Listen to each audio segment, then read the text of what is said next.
République du Togo. L'Assemblée va écouter une allocution de son Excellence Bassirou Diomaye Diakhar Faye, président de la République du Sénégal. Je prie le protocole de bien vouloir escorter son Excellence et je l'invite à s'exprimer devant l'Assemblée.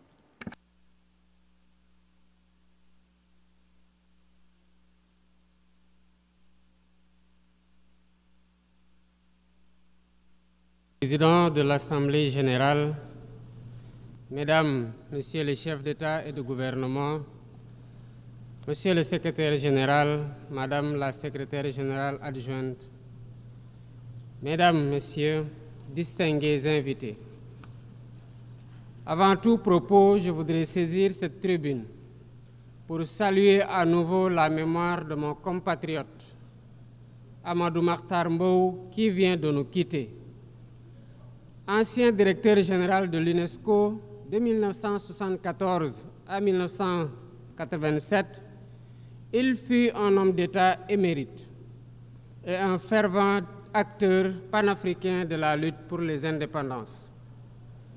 Je félicite M. Philomène Yang pour son élection à la présidence de cette Assemblée générale des Nations unies, ainsi que son prédécesseur pour sa contribution à la mise en œuvre de notre agenda commun.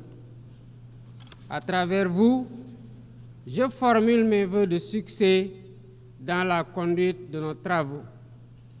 Je salue également l'engagement constant du secrétaire général Antonio Guterres, dont les efforts pour promouvoir la paix, la dignité humaine et le multilatéralisme sont plus que jamais nécessaires. Le Sénégal renouvelle son plein soutien à sa mission en ces temps de turbulence mondiale. En prenant la parole aujourd'hui, je suis habité d'une conviction profonde: l'unité dans la diversité est la clé pour garantir le développement durable et la dignité humaine pour tous, partout dans le monde. Ce thème de la présente session, qui guide nos discussions, nous invite à repenser nos responsabilités collectives et à nous assurer que les principes fondamentaux des Nations unies, définis il y a près de 8 décennies, continuent de porter la promesse d'un monde plus juste et plus équitable. Mesdames, Messieurs, nous vivons dans un monde troublé, où les principes de la Charte des Nations unies, qui prônent l'égalité, la justice et le respect des droits humains, sont chaque jour mis en mal. Les conflits s'étendent, les inégalités se creusent et les crises climatiques aggravent la vulnérabilité de millions de personnes à travers le monde. De surcroît, nous assistons à une remise en cause inquiétante du multilatéralisme, à un moment où l'humanité en a le plus besoin. Le monde doit se regarder en face, sans complaisance. Les valeurs que nous avons juré de défendre sont piétinées dans plusieurs régions du globe. Que l'on soit à Gaza, à Tel Aviv, à Dakar ou ailleurs, chaque être humain est porteur de cette égale dignité, une dignité qui transcende les frontières, les cultures et les appartenances religieuses. C'est notre devoir à tous de veiller à ce que cette dignité soit protégée et respectée pour chaque être humain, sans exception. Ce devoir est l'essence même des Nations unies.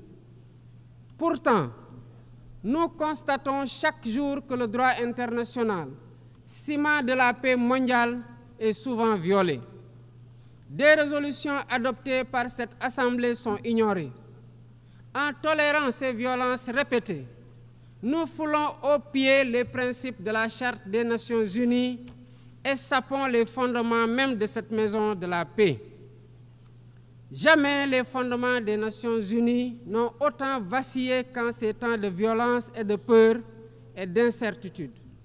Si nous voulons éloigner le spectre de la guerre et œuvrer à l'avènement d'un monde meilleur, alors il est temps de changer les paradigmes.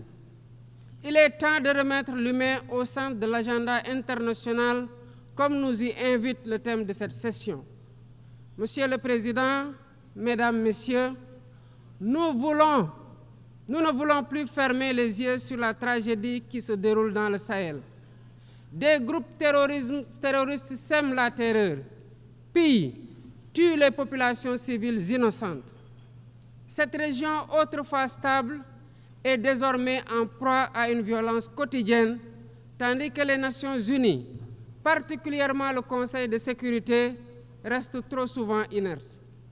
De même, nous ne pouvons pas accepter que le Sahel devienne le théâtre de rivalités de puissances étrangères dont les affrontements ne font qu'aggraver la déstabilisation de la région.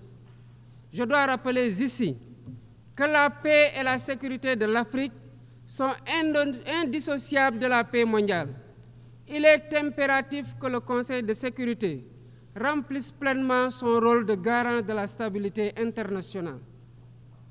J'exprime à nouveau la préoccupation du Sénégal face à la situation tragique qui perdure en Palestine. Des générations entières y ont grandi sous l'ombre de l'oppression, privées de leur droit fondamental à un État viable.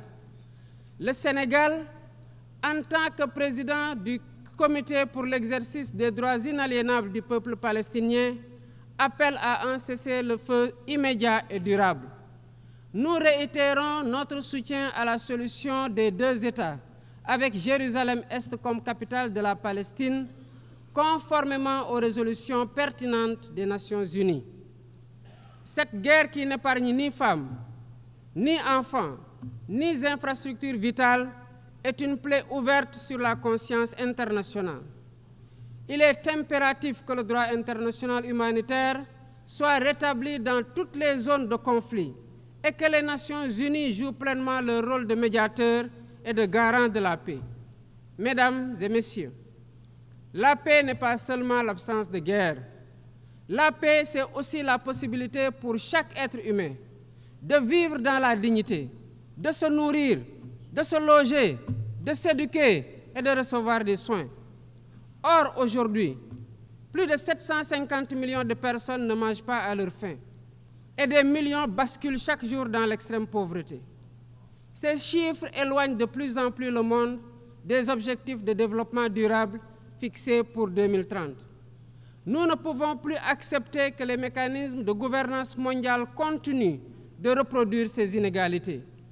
Il est alors temps de rompre avec la logique du chacun pour soi et de bâtir un nouveau contrat social global fondé sur la solidarité et la coopération. Ce contrat doit inclure des réformes majeures pour s'attaquer aux défis politiques, économiques, environnementaux de notre époque. Premièrement, il est impératif de sauvegarder et de renforcer le multilatéralisme comme cadre unique d'action pour la paix et la sécurité internationale. Cela passe par une réforme urgente des institutions mondiales, notamment le Conseil de sécurité, le FMI, la Banque mondiale, afin qu'elles soient plus inclusives et qu'elles reflètent les réalités géopolitiques et économiques actuelles. Le continent africain, en particulier, doit avoir une place plus importante dans ces instances de décision. Deuxièmement, il est temps de corriger les injustices économiques qui freinent le développement de nombreux pays du Sud. Le commerce illégal, l'évasion fiscale, les flux financiers illicites et les congés fiscaux abusifs ruinent les pays en développement, notamment en Afrique.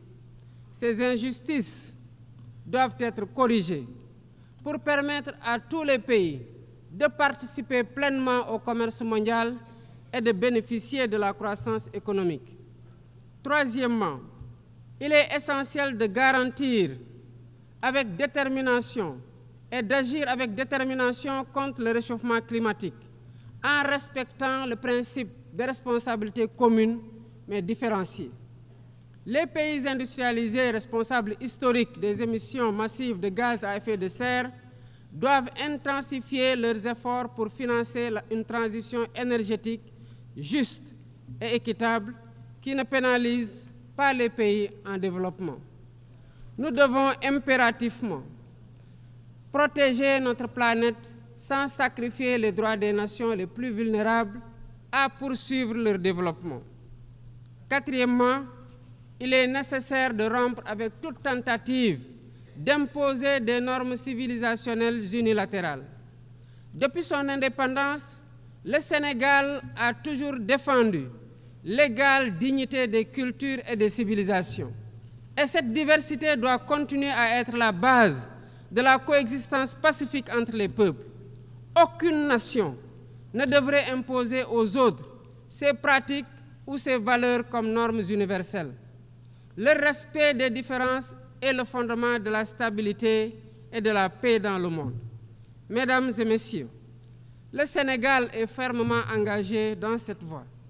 Nous avons choisi de bâtir un État résolument tourné vers le développement durable avec des initiatives ambitieuses dans des domaines tels que les énergies propres, la souveraineté alimentaire et la gouvernance transparente. Mais nous savons que pour réussir, nous avons besoin de l'action collective et de la solidarité internationale. Aucun pays, aussi puissant soit-il, ne peut relever seuls les défis qui menacent l'humanité. Il nous faut donc agir ensemble, unis dans la diversité, pour construire un avenir où la dignité humaine est respectée, où la justice prévaut et où la prospérité est partagée. C'est par la coopération et le respect mutuel que nous surmonterons les crises qui secouent notre monde. Je vous remercie de votre aimable attention.